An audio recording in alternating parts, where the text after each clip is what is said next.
আসসালামু আলাইকুম। সবাইকে আমন্ত্রণ এনবিএস আন্তর্জাতিক সংবাদে। শুরুতে NBS24.org শিরোনাম। গাজে ৮৮০ ইসরায়েলি সেনা নিহত। ইসরায়েলি সেনা ছাউনি জ্বালিয়ে দিল ইহুদিরা। গাজায় যুদ্ধবিরতি ঠেকাতে মরিয়া ইসরায়েলের যে মন্ত্রী। অনিবার্য পতন ঠেকাতে ব্যস্ত ও আতঙ্কিত যুক্তরাষ্ট্র। গাজার সমুদ্র তীরে ক্যাফেতে ইসরায়েলি হামলায় নিহত ২০। স্থায়ী নয়, অস্থায়ী যুদ্ধবিরতি নিয়ে আলোচনা করবে ইসরায়েল। ইউরেনিয়াম সমৃদ্ধকরণ চালিয়ে যাওয়ার অঙ্গীকার ইরানের। এবং সার্কের বিকল্প নতুন জোট আনছে চীন পাকিস্তান, সঙ্গে বাংলাদেশও। দর্শক, এতক্ষণ শুনছিলেন শিরোনাম, এবার বিস্তারিত। খবর পড়ছি আমি ফজলে রাব্বি। গাজে ৮৮০ ইসরায়েলি সেনা নিহত। গাজা উপত্যকায় ২০২৩ সালের ৭ই অক্টোবর থেকে শুরু হওয়া চলমান যুদ্ধের মধ্যে ইসরায়েলি সেনাবাহিনীর বা আইডিএফ এর ৮৮০ সদস্য নিহত হয়েছেন। বিষয়টি নিশ্চিত করে নিহতদের নামের তালিকা প্রকাশ করেছে আইডিএফ। টাইমস অব ইসরায়েলের খবরে বলা হয়েছে, নিহতদের মধ্যে ৩২৯ জন প্রাণ হারায় ৭ই অক্টোবর হামাসের আকস্মিক হামলার দিনই। এরপর গাজা ভূখণ্ডে ইসরায়েল স্থল অভিযানের সময় আরও অন্তত ৪৩৬ সেনা নিহত হয়। এছাড়াও ইসরায়েলি পুলিশের প্রকাশিত পৃথক তালিকা অনুযায়ী গাজায় ফিলিস্তিনের যোদ্ধাদের সঙ্গে সরাসরি সংঘর্ষে পুলিশের ৫৮ সদস্য নিহত হয়েছেন। তাদের মধ্যে অনেকে উচ্চপদস্থ কর্মকর্তা ছিলেন। আইডিএফ জানায়, লেবাননে হিজবুল্লাহ গোষ্ঠীর সঙ্গে সীমান্ত সংঘর্ষে ইসরায়েলে আরও ৮০ সেনা নিহত হয়। পশ্চিম তীর এবং ইসরায়েলের অভ্যন্তরের সংঘর্ষে ১৭ সেনা প্রাণ হারিয়েছে। এছাড়া ইরাক থেকে পরিচালিত ড্রোন হামলায় ২ জন এবং ইরান থেকে ছোড়া ব্যালিস্টিক ক্ষেপণাস্ত্র হামলায় ১ জন সেনা নিহত হয় বলে জানিয়েছে আইডিএফ। আইডিএফ এর তালিকায় আরও উল্লেখ রয়েছে, যুদ্ধক্ষেত্রের বাইরে বিভিন্ন দুর্ঘটনায় সেনা হতাহতের ঘটনা, যেমন পশ্চিম তীরে গুলিতে ১ জন, লেবানন সীমান্তে গোলাবারুদের বিস্ফোরণে ১ জন এবং উত্তর ইসরায়েলের ট্যাঙ্কের দুর্ঘটনায় ২ সেনা নিহত হয়েছে। ইসরায়েলি সেনা ছাউনি জ্বালিয়ে দিল ইহুদিরা। ফিলিস্তিনের পশ্চিম তীরের রাজধানী রামাল্লার কাছে কাফর মালিক এলাকায় ইসরায়েলি সেনাদের একটি সামরিক ছাউনিতে আগুন দিয়েছে ইহুদি বসতি স্থাপনকারীরা। সোমবার ৩০ জুন এই ঘটনায় উত্তেজনা ছড়িয়ে পড়ে পুরো এলাকায়। ইসরায়েলি প্রতিরক্ষা বাহিনী বা আইডিএফ এক বিবৃতিতে জানায়, আগুন লাগানোর ফলে ছাউনির ভেতরে থাকা নিরাপত্তা সংক্রান্ত অত্যাধুনিক যন্ত্রপাতি সম্পূর্ণভাবে নষ্ট হয়ে গেছে এবং সেগুলো আর ব্যবহারের উপযোগী নয়। আইডিএফ এই ঘটনাকে অত্যন্ত নেক্কারজনক বলে উল্লেখ করে জানায়, এমন হামলা পশ্চিম তীরে বসবাসরত ইসরায়েলি নাগরিকদের নিরাপত্তাকে চরম হুমকির মুখে ফেলছে। ইসরায়েলি দৈনিক টাইমস অব ইসরায়েলের এক প্রতিবেদনে বলা হয়, গত বুধবার কাফর মালিকের কৃষি জমিতে হামলা চালায় একদল সশস্ত্র ইহুদি বসতি স্থাপনকারী। তারা ফিলিস্তিনি কৃষকদের জোরপূর্বক মাঠ থেকে বের করে দেওয়ার চেষ্টা করছিল। ঘটনাস্থলে পৌঁছে ইসরায়েলি সেনারা এবং উত্তেজনা প্রশমনের চেষ্টা করলে উল্টো বসতি স্থাপনকারীরা তাদের সঙ্গে বাগবিতণ্ড ও হাতাহাতিতে জড়িয়ে পড়ে। ওই সময় সেনাদের উপর হামলার অভিযোগে ৬ জন বসতি স্থাপনকারীকে গ্রেপ্তার করা হয়। এর জের ধরে রবিবার রাত ১০টার দিকে প্রায় ১০০ জন ইহুদি বসতি স্থাপনকারী মিলে ইসরায়েলি সেনাদের ছাউনিতে হামলা চালায় এবং আগুন লাগিয়ে দেয়। সোমবার আইডিএফ এক বিবৃতিতে জানায়, ইসরায়েলি সেনাবাহিনীর প্রধান দায়িত্ব হল দেশের নাগরিকদের নিরাপত্তা নিশ্চিত করা। সেখানে আমাদের নিজস্ব সামরিক স্থাপনায় এই ধরনের হামলা অত্যন্ত দুঃখজনক ও লজ্জাজনক। বিবৃতিতে আরো বলা হয়, আইডিএফ কোনো দাঙ্গাকারীর প্রতি নমনীয়তা দেখাবে না। বেসামরিকদের সুরক্ষা এবং আইন শৃঙ্খলা বজায় রাখতে আমরা সব ধরনের পদক্ষেপ গ্রহণ করব। গাজায় যুদ্ধবিরতি ঠেকাতে মরিয়া ইসরায়েলের যে মন্ত্রী। গাজায় যুদ্ধবিরতি শিগগিরই হতে পারে বলে জানিয়েছেন মার্কিন প্রেসিডেন্ট ডোনাল্ড ট্রাম্প। তবে উপত্যকায় যুদ্ধবিরতি ঠেকাতে মরিয়া উঠেছেন ইসরায়েলের অর্থমন্ত্রী বেজালেল স্মোট্রিচ। গাজায় যুদ্ধবিরতি ঠেকাতে সর্বোচ্চ চেষ্টার কথাও জানান তিনি। সোমবার ৩০ জুন জেরুজালেম পোস্টের এক বিবৃতিতে এই তথ্য জানানো হয়েছে। স্মোট্রিচ বলেন, গাজা যুদ্ধবিরতির যে কোনো চুক্তির বিষয়ে তিনি সর্বোচ্চ বিরোধিতা করবেন। সোমবার এক সংবাদ সম্মেলনে তিনি বলেন, আমি পুরো মন প্রাণ দিয়ে বলতে পারি এমনটা হতে দেওয়া হবে না। আমি প্রধানমন্ত্রী নেতানিয়াহুর সঙ্গেও বিষয়টি নিয়ে কথা বলছি এবং তার দিক থেকে এখন পর্যন্ত তেমন কোনো ইঙ্গিত দেখছি না। তিনি হুঁশিয়ারি দিয়ে বলেন, যদি কেউ এই পথে এগোতে চায় তাহলে তারা এমন এক দেয়ালে আঘাত করবে যেটা তাদের থামিয়ে দেবে। অন্যদিকে ইসরায়েলের নিরাপত্তা মন্ত্রী ইতামার বেন গাবির বলেন, আব্রাহাম অ্যাকর্ডস সম্প্রসারণের বিনিময়ে ফিলিস্তিনের স্বাধীনতাকামীদের সংগঠন হামাসকে গাজায় শাসন করার সুযোগ দেওয়া হবে না। তিনি বলেন, গাজা উপত্যকায় দীর্ঘমেয়াদী যুদ্ধ বন্ধ করে দ্রুত সমাধান খোঁজার সময় এসেছে। এই যুদ্ধের চূড়ান্ত লক্ষ্য হওয়া উচিত হামাসকে সম্পূর্ণ নির্মূল করা। বেন গাবির বলেন, হামাসকে নির্মূল করতে হবে এবং জনগণকে স্বেচ্ছায় স্থানান্তরে উৎসাহিত করার মাধ্যমে এই সমস্যার সমাধান করতে হবে। এর আগে ট্রাম্প বলেন, গাজায় ১ সপ্তাহের মধ্যে যুদ্ধবিরতি হতে পারে। গাজায় যুদ্ধবিরতি নিয়ে কাজ করা কয়েকজন ব্যক্তির সঙ্গে কথা বলেছেন তিনি। শুক্রবার সাংবাদিকদের সঙ্গে আলাপকালে তিনি কথা বলেন আর যুদ্ধবিরতির ব্যাপারে আশাবাদী বলেও জানান তিনি। অনিবার্য পতন ঠেকাতে ব্যস্ত আতঙ্কিত যুক্তরাষ্ট্র। 1990 সালে সোভিয়েত ইউনিয়নের পতনের পর মার্কিন প্রেসিডেন্ট জর্জ এইচ.ডব্লিউ. বুশ নতুন বিশ্ব ব্যবস্থা নামে একটি ধারণা উপস্থাপন করেন, যা বিশ্বব্যাপী মার্কিন নেতৃত্বকে এক মেরু শাসনের রূপ দিতে চেয়েছিল। এই ধারণার মূলে ছিল শান্তি, স্থিতিশীলতা ও সমৃদ্ধির প্রতিশ্রুতি, যা শীতল যুদ্ধ পরবর্তী যুগে একটি সুগঠিত বৈশ্বিক কাঠামোর প্রতীক হিসেবে বিবেচিত হয়েছিল। কিন্তু বাস্তবতা ছিল ভিন্ন। মার্কিন যুক্তরাষ্ট্রের নেতৃত্বাধীন এই ব্যবস্থার ফলস্বরূপ উন্নয়নশীল দেশগুলোকে চরম মূল্য দিতে হয়েছে। বুশ ইরাকে আগ্রাসন চালিয়ে শুরু করেছিলেন এই যাত্রা, যা পরিণত হয়েছিল লাখ লাখ মৃত্যুর ট্র্যাজেডিতে।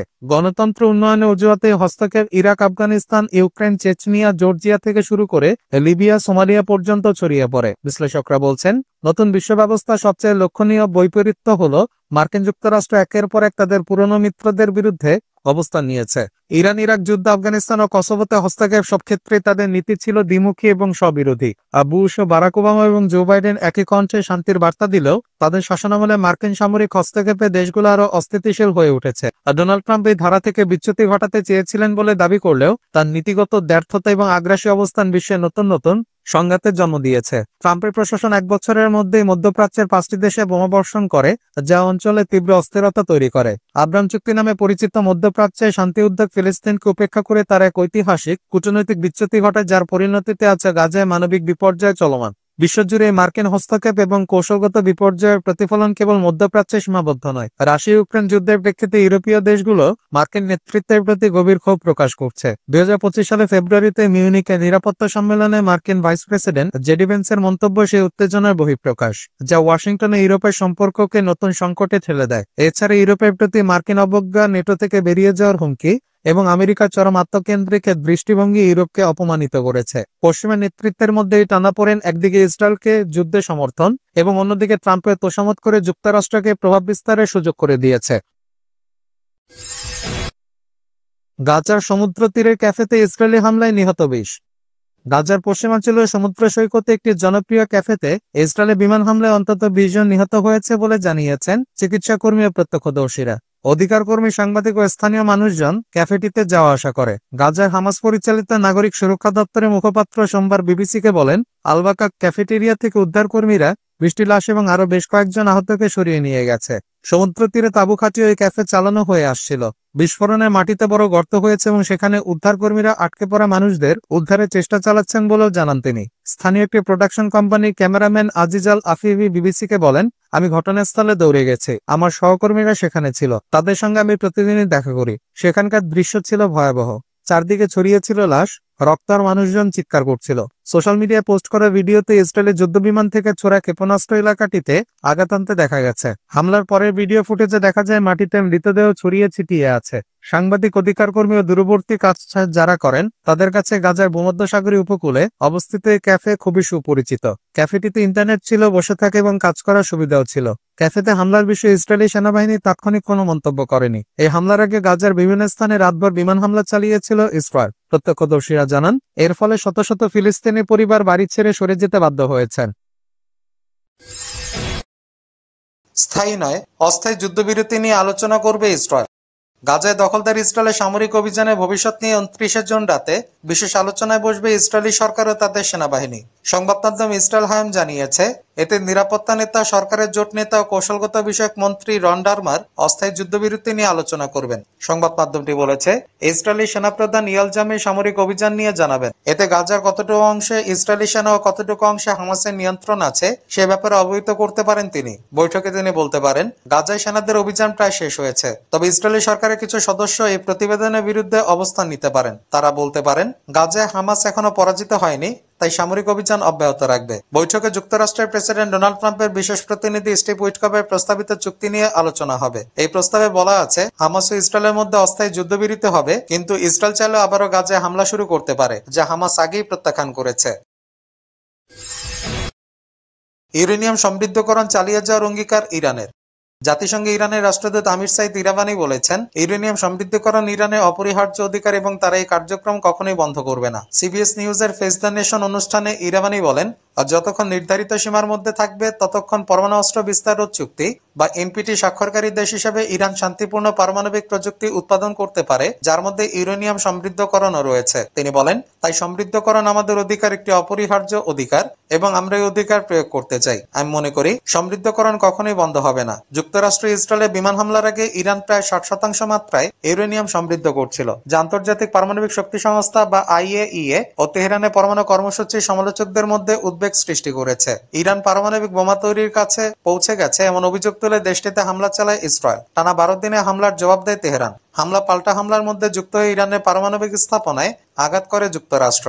দেশটির প্রেসিডেন্ট ডোনাল্ড ট্রাম্প দাবি করেন, ইরানের সব পারমাণবিক স্থাপনা শেষ, তারা আর বোমা বানাতে পারবে না। পরে মার্কিন গোয়েন্দা প্রতিবেদনে উঠে আসে, ইরানের পারমাণবিক স্থাপনায় খুব বেশি ক্ষতি হয়নি। সার্কের বিকল্প নতুন জোট আনছে চীন পাকিস্তান, সঙ্গে বাংলাদেশও।